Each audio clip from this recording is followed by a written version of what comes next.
have two Johns in the studio here. We've got John Newman and John Neiman here to tell us all about an upcoming event called Consider the Conversation that's going to be held at Aurora. So John Newman, John Neiman, thanks so much for joining us today. Good morning. You had to have planned. You just had to go find another guy named John. I know.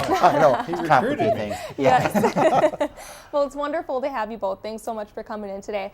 And we're here to talk about an evening that is a very important opportunity for you to get some good information out to people. So maybe first off, just tell us when exactly is the community event. Okay, this actually is our 4th annual, which we're excited about. This year we have a little different spin on it, which Dr. Newman will tell you about. The event is Wednesday, May 18th. It's on our first floor conference room, so it's easy to find. And it's from 6 to 7:30, and it's free to the public. And of course, good discussion and of course refreshments. Oh, so. Gotta have refreshments, Yes. right?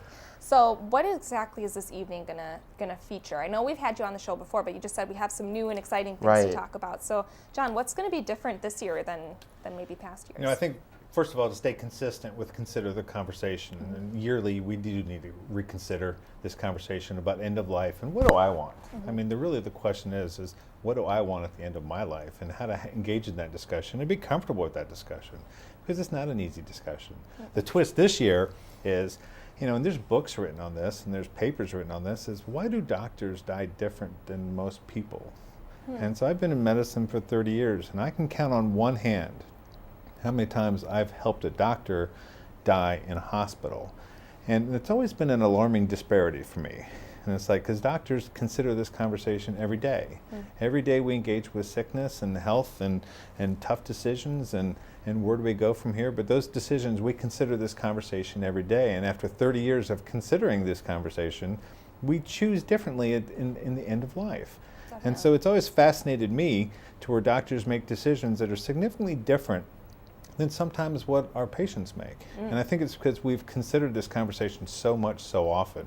So part of our panel this year is to try and bring more doctors in and say, why do doctors do this a little bit different than everybody else, and open it up for discussions and the great questions that you know are going to come from this kind of discussion. Definitely. That is very fascinating for to think about. It's just amazing.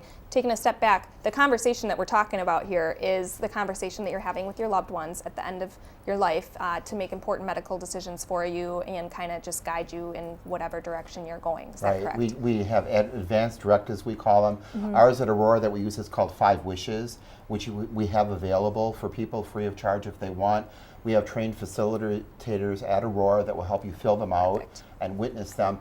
But it's one of those things that I didn't fill mine out till I had major back surgery either. Then I thought about it, and we're trying to get people to think about it before you have to think about it, because I've seen so many situations, I'm sure you have too, where you're in the room, it's end of life, and no one can agree on anything, and there's disagreement, and that's not what we want. We want the passing of your loved one to be a peaceful thing. So having your advanced directive and your 5 wishes really makes a difference. Oh, so much. And probably, you know, think something that needs to be, that's not the time to have this conversation when you're sick or something bad has happened. So the time to have it is when you really got the time. And one of the reasons that I came to Wisconsin was, believe it or not, it was because Wisconsin has got a town called La Crosse, Wisconsin, which was voted the best place in America to die. And it's fascinating. I read that paper because it's like, what's going on here? But they've engaged a community, and they have set the standard across the entire country to where this is a discussion that needs to be had. So 100% of their patients that come into their hospital have had the conversation, have written out, this is what I want. Yeah. And so the entire nation is looking at Wisconsin, because you're setting the trend to say, let's engage with this conversation. Yeah, that's amazing. And although it might not be a conversation that you're wanting to have, or you might feel like it would be a negative conversation, overall it's really a positive outcome, and you'll be thanked for it later on, I'm sure. This event, it's a kind of a panel of people that are able to talk, different people. Can you maybe give us a brief overview of who's all going to be involved? Well, Dr. Newman and myself will be on the panel. Dr. Newman as the doctor, and myself as the chaplain in spiritual services, which comes into play. We also have some other people which we're excited about to have on our panel too, associated with the intensive care unit. if Dr. Newman wants to talk about that. Yeah, we've got Dr. David Haynes, who's one of our hospitalists, they're taking care of people every day, and of course Dr. Bill Weber, who has kind of been in the community for a long time and had engaged in these conversations, and even today has these conversations. Yes, love Bill. Yeah, and we have the manager of our intensive care unit. We have a manager of the hospice units. We're trying to bring, and a lawyer, which is really important because there's a lot of legal questions that go with this. The panel discussions have always been great because people get to ask questions that maybe normally they wouldn't ask, and you have all these experts there to give the answers that they need. Yes, and that was going to be my next question. Is there a chance for Q&A? But it really sounds like it's just a big discussion that people are able to bounce ideas off of each other and answer questions. That's the most valuable part of this, is because somebody's asking the question that you wish you'd asked. Right. And so it's a pretty open forum to where people say, I have a question, and once that first question comes, then that's going to beget another question, and it's just a wonderful exchange to where hopefully, at the end of the event, there are no questions that have not gone in.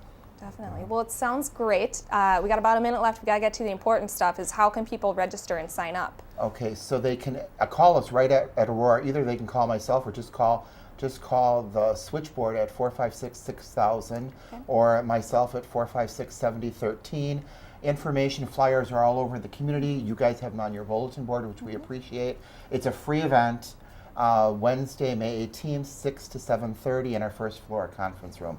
And the public is invited, people of all ages. Wonderful. And website, I don't know if you gave it yet or not, but the website, if people are looking for more information about the event, or just if they're looking to volunteer or more information on Aurora, anything like that. Thank you for that plug. www.aurorahealthcare.org. You can find lots of useful information on that website about our doctors, about what we offer. And volunteering, so thank you for that. Yes, of course. Well, John and John, thank you both so much for coming in today, and we really look forward to hearing all the great things that are going to come out of this event. Thank you very much for the opportunity. Thank you.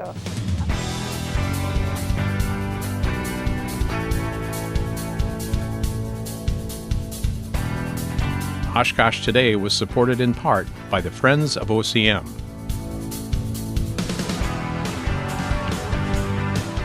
And Aurora Healthcare, 855 Northwest Haven Drive.